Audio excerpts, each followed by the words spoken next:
know that we talk about Zion Williamson and how talented he is, but if you just went talent alone at Duke, where does Zion fit in with Jay, Grant, yourself? He's different. He's very talented. There's 20 super talented kids that have played at Duke. Now, is he the most special, athletically gifted person I've ever seen? Yes. I've never seen anyone on the basketball court like him.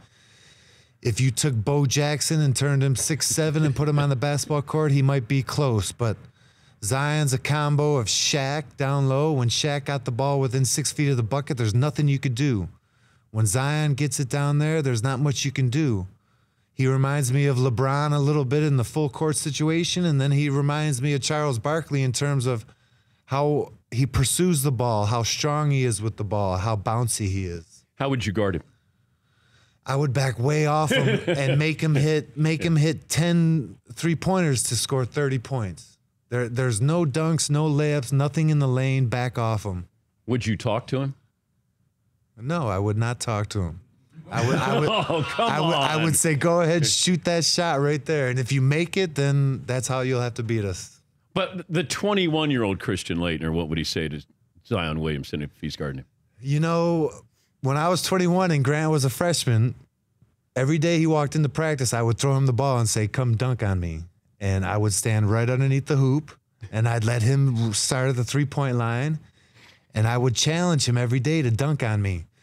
And there was a certain point where that had to stop because he was dunking on me. So with Zion, I don't think I would have done that game because he's just too strong. He's going to break somebody's hand. He's going to break someone's finger who tries to block his dunk because he's just too much power there. Paul Pierce came out and said he thinks Zion's one of the top 50 players right now in the world.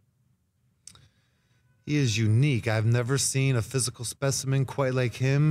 But is he a top 50 player right now? Well, I don't know about that, and I don't know why everyone wants to compare and contrast and who's the best and who's this. But wait, you just wake up and realize that this has been going on for years. This is what we do. Yeah. You got to have a hot take on something. Yes, it is. It's unfortunate. They're not going to let him just go into the NBA. It's going to be, well, you got to average at least 20.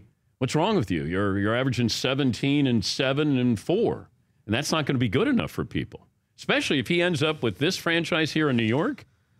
I mean, this media is tough. They're going to expect greatness out of him. Yeah, and I don't know why people are like that. And if everyone was an athlete or professional athlete, I don't think they all would act like that. Yeah. And it hurts to see people not realize that you have to put yourself in the other person's shoes.